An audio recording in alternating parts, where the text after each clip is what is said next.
All right, let's do this. Today, we are going to peel back the layers and stare right into the raw, unfiltered brain of an AI. We're going to go way past the chat window you're used to and look at the wild, kind of alien thing that's running underneath it all. I want to start with a statement that might sound a little crazy, but I want you to just let it sink in for a second. ChatGPT does not think at all.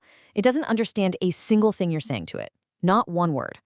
So what is it doing? Well, it's playing a game. That's the secret.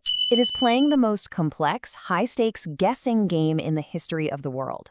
What feels to us like this deep, intelligent conversation is really just an illusion, and we're about to break down exactly how that trick works. Now, to play this game, the AI doesn't see words the way you and I do. It sees these little things called tokens.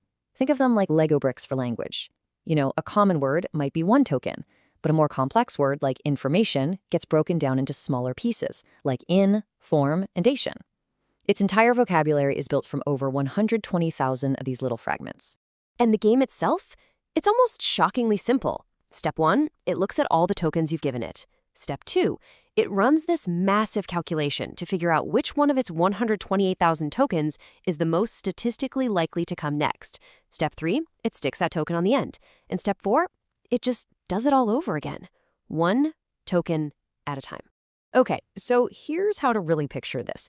I want you to completely throw out the idea of a brain. Instead, I want you to imagine this gigantic, invisible web. And every single one of those 128,000 tokens is a tiny point on this web, and they're all connected by these threads, some thick, some thin. And this is a perfect way to see how it works. If the AI sees the phrase, "the sky is dark and full of," it's basically finding that location in the web. The thread connecting that phrase to the token for stars is super, super thick, right? It's been reinforced by reading that phrase millions of times. But the thread to, say, apples, it's basically not even there. The AI doesn't know what a star is, but it can feel this immense mathematical pull towards that token. Now, you might be thinking, that's just a fancy autocomplete, but here's the thing that blows my mind. We are terrible at this game. When researchers tested it, humans could only guess the next word correctly about 29% of the time. But even the early, kind of clunky AI models, they were hitting 50%. They are built for this game in a way our brains just are not. Which, of course, brings us to the real question here. If this whole thing is just a simple statistical guessing game, then how on earth is it so smart? How does it learn to write code or pass medical exams or sound like it's actually thinking? Well, the answer starts with this number, 15 trillion. That is a rough estimate of how many tokens a modern AI gets trained on. That's its textbook. To try and wrap your head around that number, you would have to do nothing but read 24 hours a day, 7 days a week, for thousands of lifetimes just to get through that much text. It's not just reading a library, it's basically absorbing the entire written history of humanity. But here, this right here, is where the real magic happens. The AI has to take all of that data. We're talking 15 to 20 terabytes worth of text, and it is forced to compress it all down into a final file that's only around 140 gigabytes. We're going to call this the Great Squeeze, because this is the process where true intelligence gets forged. See, it's impossible for the model to just memorize 15 trillion tokens in that tiny amount of space. It just can't. So it's forced to find shortcuts. It has to generalize. In order to win the guessing game, it can't just remember sentences. It has to figure out the underlying rules of grammar, the patterns of logic, and even the basic concepts of reality that create the text in the first place. And this whole phenomenon actually has a name. It's called emergence. It's this incredible idea that when you take a really simple system and you scale it up to an insane degree, complex and totally unpredictable behaviors just appear. A single neuron can't think, but you get billions of them together, and somehow you get consciousness. It's the same idea here. And because of emergence, all of a sudden, at this massive scale, these abilities that nobody ever programmed into it just switch on. Suddenly, it can do multi-step math. It can write complex code. It can translate languages it barely saw in its training data. It starts passing law and medical exams. It even develops a basic theory of mind. None of this was put there on purpose. It just emerged from the pressure of the Great Squeeze.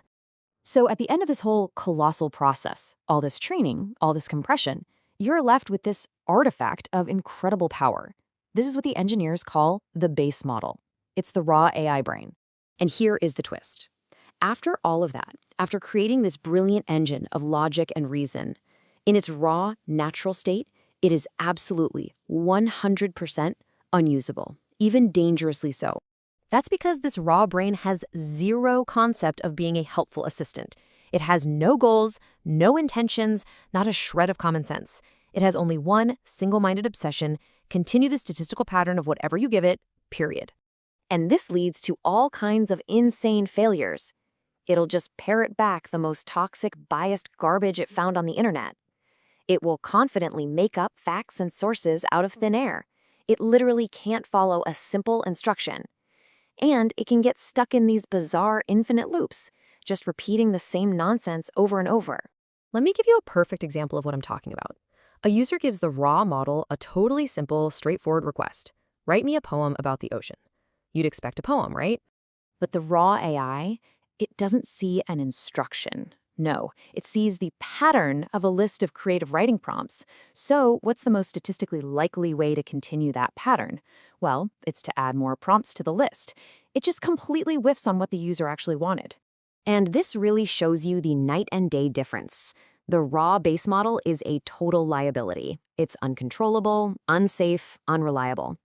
To become the chatbot that we actually use, it has to be completely transformed into what's called an aligned instruct model, something that actually knows how to be helpful and safe.